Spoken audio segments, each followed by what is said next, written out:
에베소서 말씀 우리가 함께 읽었습니다. 오늘 읽은 이 말씀을 가지고 그리스도의 학교라는 제목을 가지고 함께 말씀을 나눠봅니다. 우리가 이 땅에서 구원을 받는 은혜는 가장 큰 하나님의 은혜입니다. 구원을 받아서 우리가 그 은혜를 따라서 성도로 살아가려고 할 때 그 삶을 살아가는 것에 대한 성경의 많은 묘사들이 있는데 오늘 우리는 이 본문의 말씀을 바탕으로 우리는 그리스도께서 친히 가르치시는 학교에 학생으로 우리가 있다, 이러한 비유를 생각해 보려고 합니다.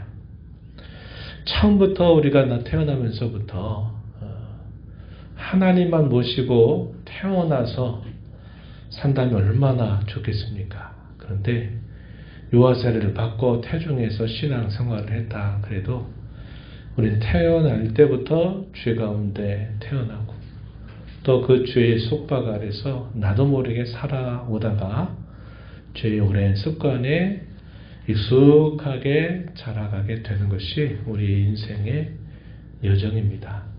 그러다 보니까 우리가 구원받아서 하나님의 자녀로 살아가는 이 삶이 뭔가 예전과 달라야 된다라는 생각은 우리가 많이 하게 되지만 그게 좀처럼 쉽지 않다 하는 것을 우리 많이 느낍니다.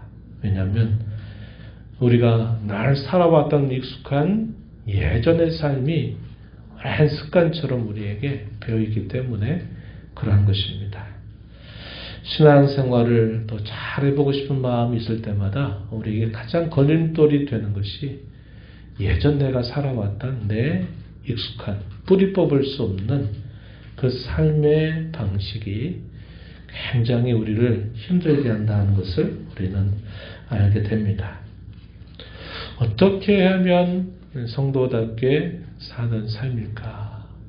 어떻게 하면 그리스도를 참 기쁘게 하는 삶일까를 우리는 매일매일 묻지 않으면 안 된다 하는 겁니다. 이 정도면 됐다 이렇게 생각하게 되면 선절로 생각할 때 미끄러지는 경험을 우리는 참 많이 해왔던 것을 알게 되죠. 그래서 우리는 끊임없이 묻고 또 물어야 합니다. 계속 물어야 돼요.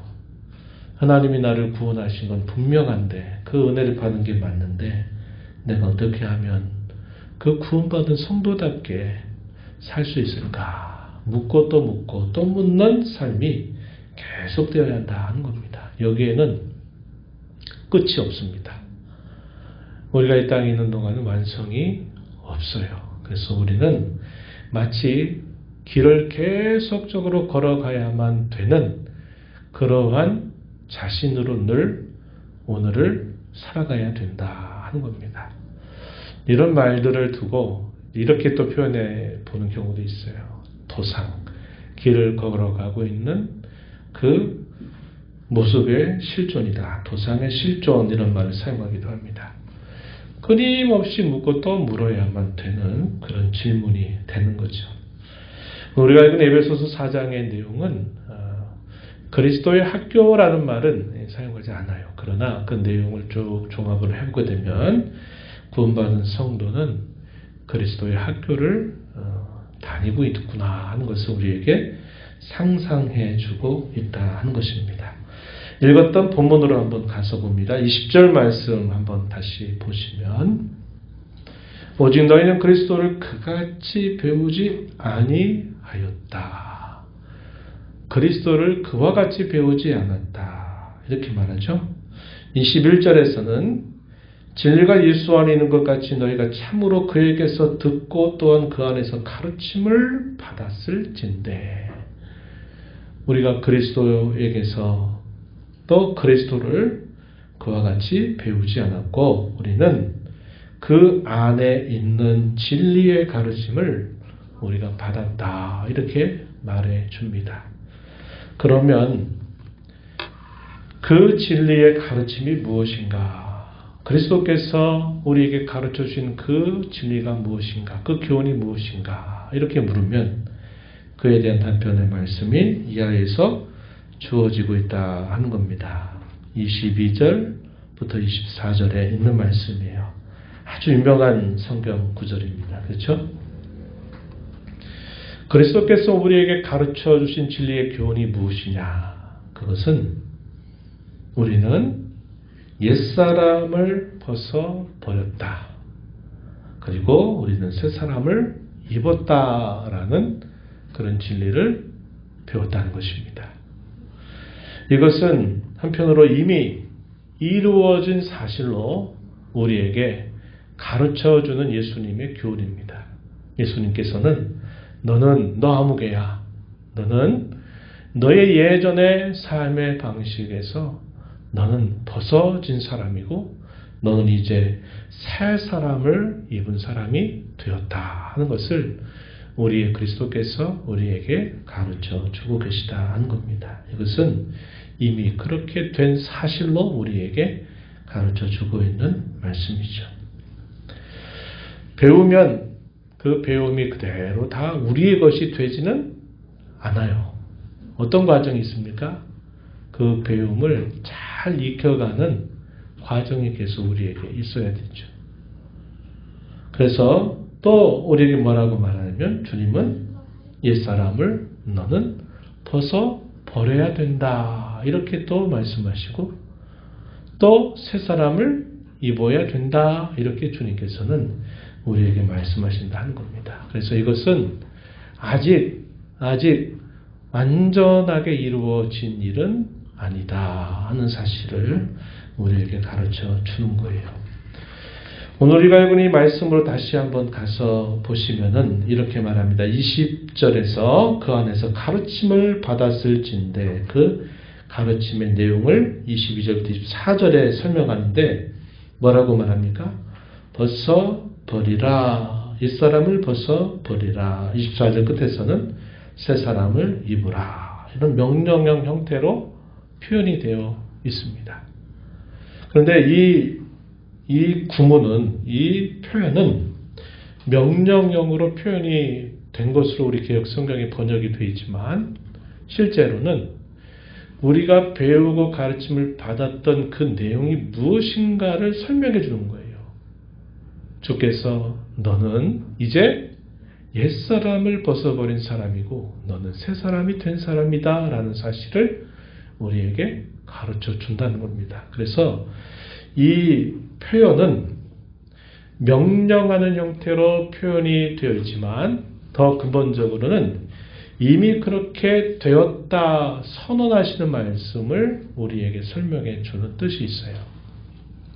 그래서 이 말씀을 두 가지로 우리가 보는 겁니다. 하나는 이미 예수님으로 말미암아 우리가 옛사람을 벗어버리고 새사람이 되었다고 하는 것, 이미 그렇게 된 것.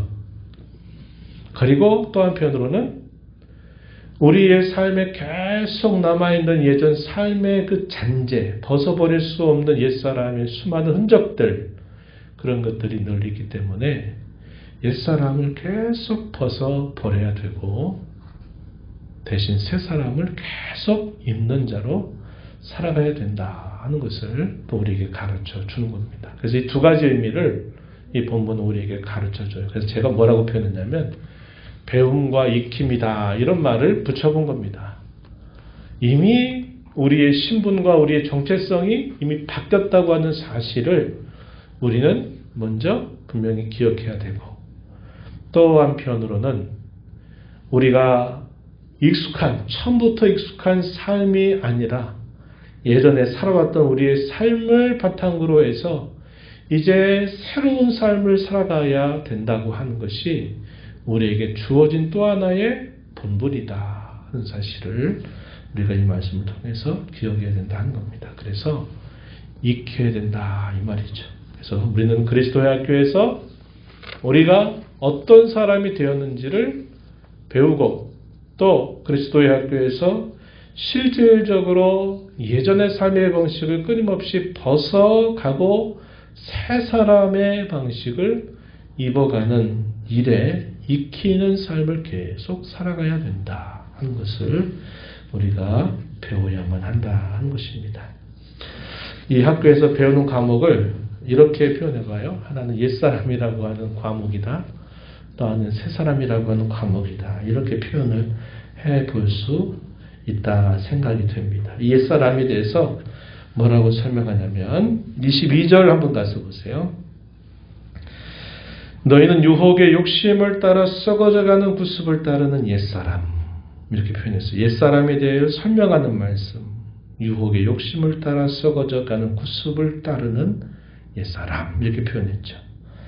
이 표현에 대한 조금 더 다른 설명은 17절, 18절, 19절에 소개가 됩니다. 17절 말씀을 한번 가서 보세요. 그러므로 내가 이것을 말하며 주 안에서 증언하노니 이제부터 너희는 이방인이 그 마음에 허망한 것으로 행함같이 행하지 말아라. 이방인이 하나님의 백성이 아닌 사람들, 그들이 그 마음에 허망한 것으로 행하는 것 같이 행하지 말아라. 이방인이 그 마음에 행하는 험한 것으로 행하는 것, 이렇게 표현을 했습니다. 18절 가서 보면 또 이렇게 말해요. 그들의 천명이 어두워지고 그들 가운데 있는 무지함과 그들 마음이 굳어짐으로 말미암아 하나님의 생명에서 떠나 있다.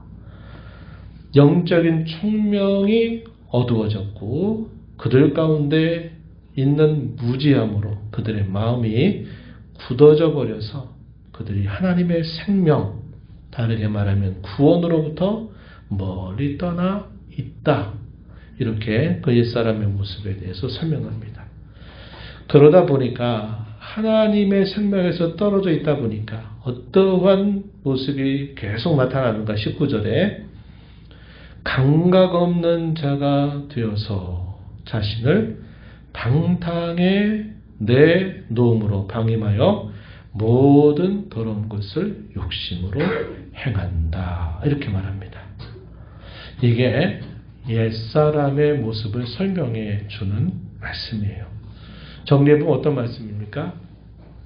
그들이 하나님의 생명으로부터 떠나 있기 때문에 영적으로 무감각한 자가 되어가지고 자기 자신을 방탕에 그대로 자기 자신을 맡겨버린다는 거예요. 방임해서 모든 더러운 것을 욕심으로 행하는 것. 이것이 옛사람의 그런 모습이다. 이렇게 말했어요.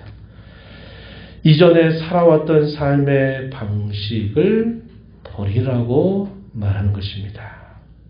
새 사람에 대한 내용은 뭐라고 소개되어 있냐면 24절 이걸 말씀에 보니까 하나님을 따라 의와 진리의 거룩함으로 지으심을 받은 새 사람. 새 사람에 관해서는 이렇게 표현했습니다. 하나님을 따라 의와 진리의 거룩함으로 지으심을 받은 자. 이렇게 표현했는데 의와 진리의 거룩함이라고 하는 말을 제가 다르게 이렇게 표현해 봤어요. 뭐냐면 참된 의로움과 참된 거룩함이다. 이렇게 표현되는 말이다 하는 것입니다. 우리말에는 그 말이 표현이 안 돼 있어요. 하나님을 따라라고 되어 있지만 다른 번역본을 여러분들에게 소개해드리면 하나님과 같이 된다. 이렇게 표현되어 있습니다. 하나님을 따라 이 말을 하나님과 같이 된다. 이걸 다르게 뭐라고 말하느냐. 하나님의 형상으로 된다 이 말입니다. 하나님의 형상으로 지음을 받은 자다. 이것을 다르게 새 사람이다. 이렇게 부를 수 있는 겁니다. 하나님의 형상 어디가 떠오릅니까? 창세기 1장 26절부터 28절 말씀이 떠오르죠. 하나님이 모든 세상을 만드시고 우리의 모양과 형상을 따라서 사람을 만든 자, 그리고 그로 하여금 모든 만물들을 다스리고 정복하고 또 그들을 잘 관리하도록 하게 하자. 이렇게 말씀하시고는 남자와 여자로 사람을 창조하신 일이 기록이 되어 있다는 겁니다. 하나님의 형상과 모양을 따라 지음받았다 할 때 그 창세기 1장에서는 하나님의 형상을 닮은 자, 하나님의 형상으로 지음을 받았다 표현되어 있는데, 우리가 오늘 읽는 에베소서 4장에서는 참된 의로움과 참된 거룩함을 가진 자로 살아가는 것, 그것을 하나님의 형상을 따라 살아가는 사람이다, 이렇게 본문은 표현해주고 있다 하는 것입니다. 그래서 우리는 이 땅에 사는 동안 그리스도의 학교를 살아가면서 나는 그리스도로 말미암아 새 사람이 되었다고 하는 사실을 우리가 늘 생각해야 되고, 또 한편으로는 계속 그것을 익혀가야 돼요. 언제까지? 그리스도 학교를 졸업할 때까지. 언제 졸업합니까? 육신의 장막을 벗게 되는 순간 우리는 그리스도의 학교를 졸업하게 되어 있어요. 그전에는 졸업하지 못합니다. 계속 그것을 익혀가야 돼요. 우리의 예전의 삶의 방식을 버리는 일을 계속 익혀가고, 우리에게 다시 주신 그 하나님의 형상을 따라서 살아가는 그 삶을 계속 익혀가는 삶을 우리가 그리스도의 학교에 있으면서 늘 배워가야 된다 하는 것을 가르쳐 줍니다.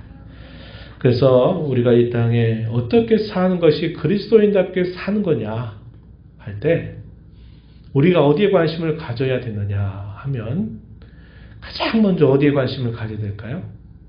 내가 교회당에 잘 출석하고 교회당에서 봉사하고 직분 맡아서 이런저런 많은 일들을 하는 것보다 더 중요하고 우선적인 것은 뭘까요?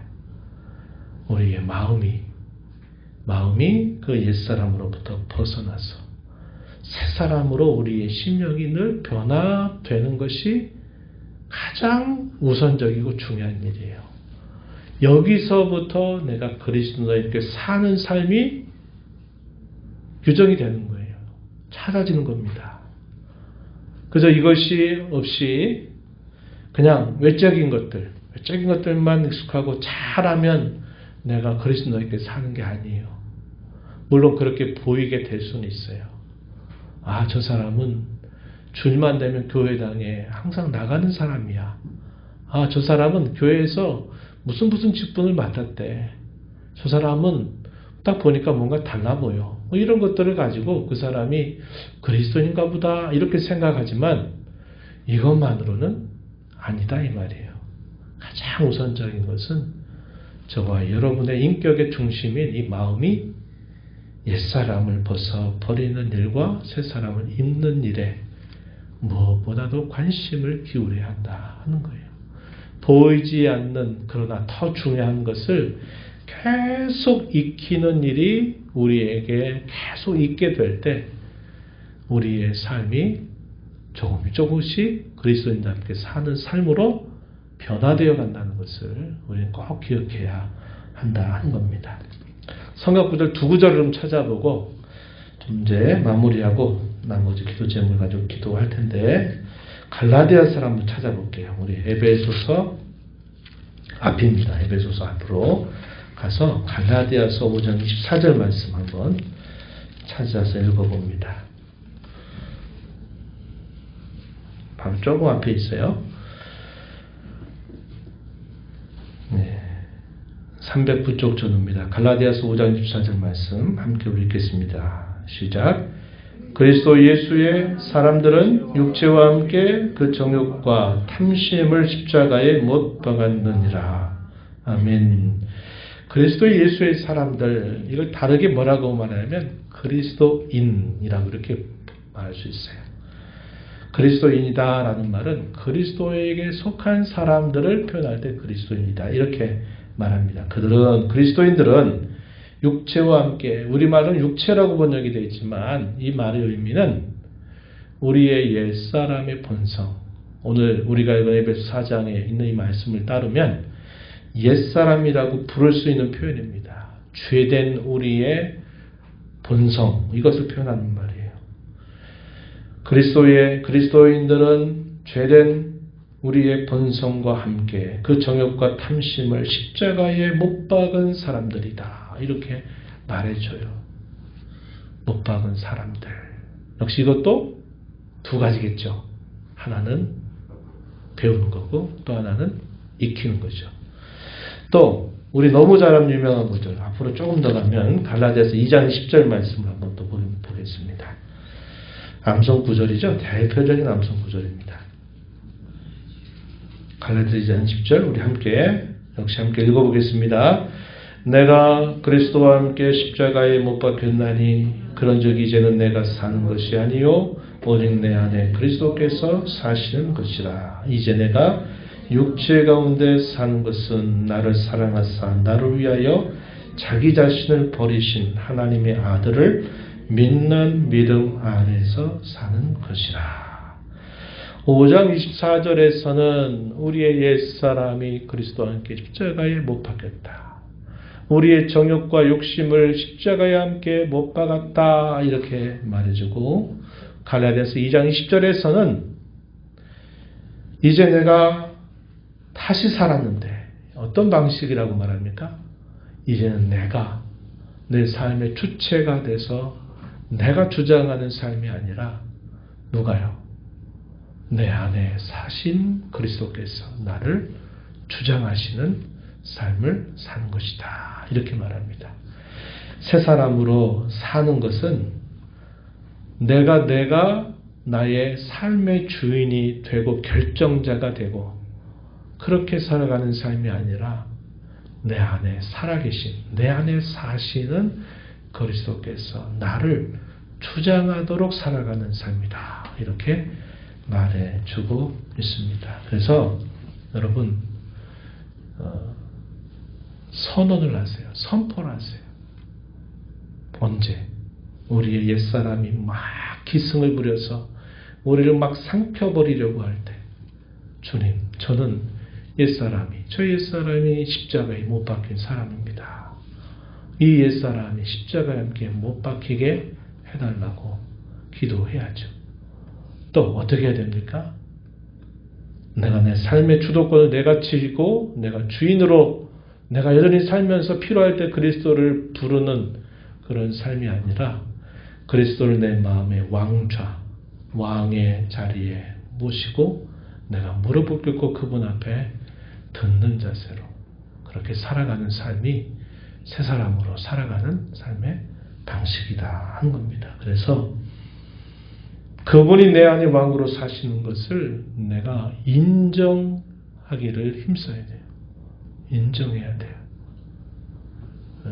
그렇게 살다 보면 이게 옛사람이라고 하는 과목을 또 벗고 새 사람을 입는 그런 과목을 잘 배워가는 그리스도인으로 살게 된다는 것을 우리가 알게 되는 것입니다. 이 교훈 꼭 생각하십시오. 나는 내 옛사람이 그리스도와 함께 죽었다. 이것을 선언하고 선포하십시오. 그리고 기도하십시오. 내 안에 나의 왕으로 사신 그리스도를 내가 인정하겠다. 그리스도의 왕권을, 그분의 주대심을 인정하는 삶을 살겠다고 그렇게 또 다짐하고 기도하면서 우리가 살아가면 우리가 이 땅에서 온전하게 될 수는 없어도 구원받은 성도답게 살아갈 수 있는 일에 큰 진보를 이루게 될 것이다 하는 것입니다.